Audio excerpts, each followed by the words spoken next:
Hello, my science lovers. Today is Science Minute Monday, and today I'm going to talk about the weirdness that is dark energy. So let's get started.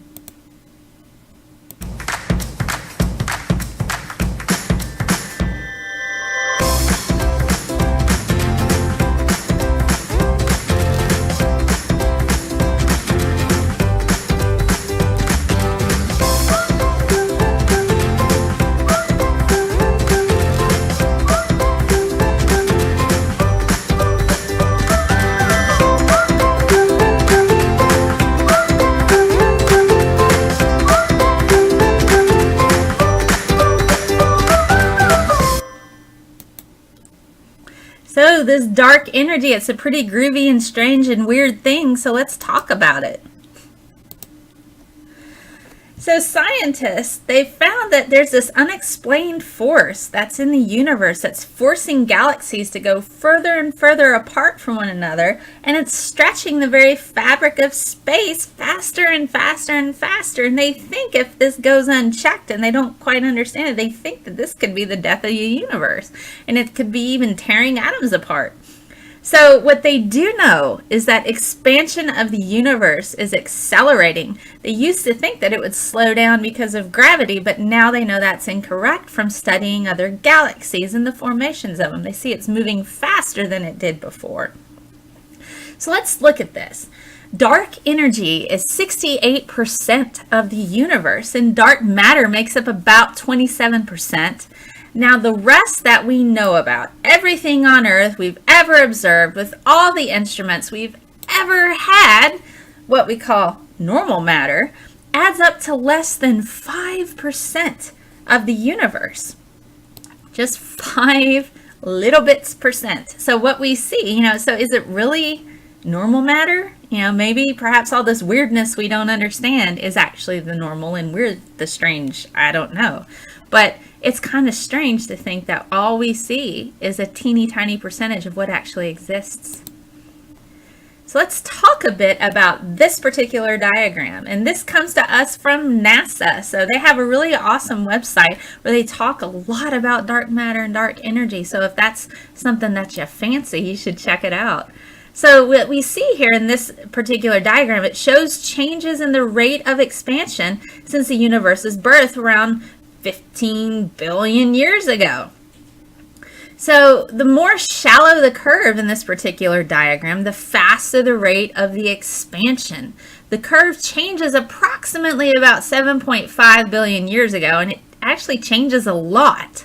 And this is when objects in the universe began flying further apart and even faster. Now, astronomers theorize that the faster expansion rate is due to this strange force that nobody understands. It's a complete and utter mystery called dark energy. Now, it was Einstein who first realized that empty space is not nothing. And what he felt was that there's a cosmological constant that perhaps it possesses its own energy and possibly just being an energy as a property of space. So this particular dark energy would not be diluted as it expands. So some other explanations, if it's not Einstein's explanation, another explanation would be that empty space is full of temporary particles, these little virtual particles that continually form and then disappear.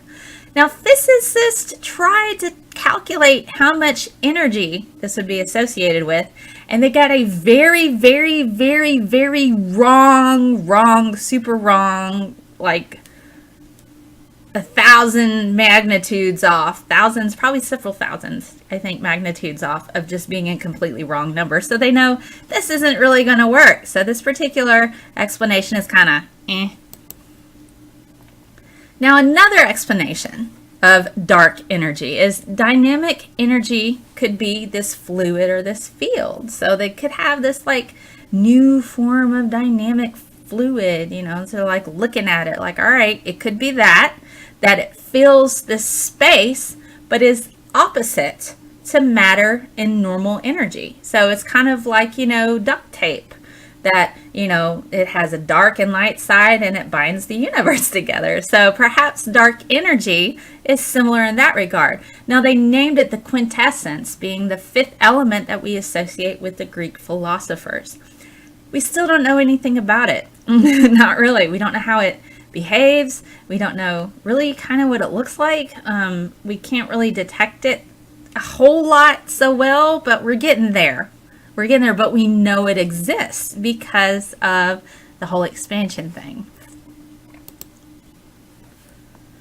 Now, here's the thing about dark energy. Einstein might not be correct in his theory of gravity, so we kind of have to consider that particular thing. If he's not correct, then this is going to affect expansion in normal matter, meaning that it's going to affect galaxy and cluster behavior. Now, if we go with a possible new gravity theory, if that's needed, then, that's going to kind of rewrite Einstein's theory, which is working right now in regards to motions of bodies that we know within our solar system, because his current theory works brilliantly with the motions thing. So if we have to have a new theory of gravity, we're going to have to figure out how that applies to what we know. And right now, there are no compelling theories that would replace Einstein's theory of gravity. There's just nothing that's substantial that can replace what we know in regards to Einstein's theory of gravity.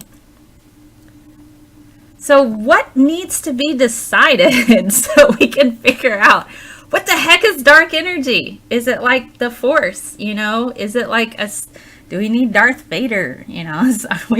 That was a joke. Anyway, so what do we need to know? We need to understand, or at least figure out which one of the possibilities it is. Is dark energy a property of space? Is it a dynamic fluid or field? Or do we need a new theory of gravity in order to figure out, just how exactly dark matter is interacting with our universe? So one of those things has to be figured out as to this is what it is. And so until we do that, it's all a bit of a mystery, this dark energy kind of thing. So what we do know, expansion of the universe is accelerating. Dark energy is a thing. It's 68% of the universe, and it's a complete and utter mystery.